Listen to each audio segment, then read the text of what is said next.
দিশা finally দিশার রাগ হয়েছে দেখো, তাই কথা বলছে না। আমরা আর ওই যে মেজদি যাচ্ছি, আমরা সবাই ট্রেন ঢুকে গেছে।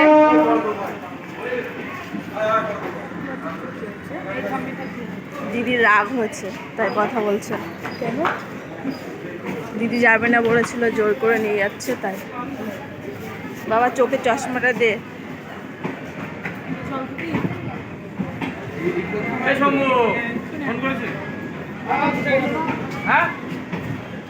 বাবু বললো আমাকে ডাকছে, আমার নাম সৌম্য।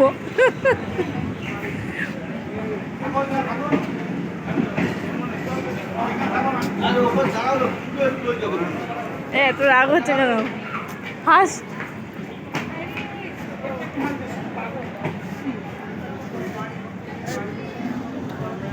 যাবো ট্রেনে আর যাচ্ছি মাসুদের বাড়ি, তাদেরকে জানিয়ে দিলাম।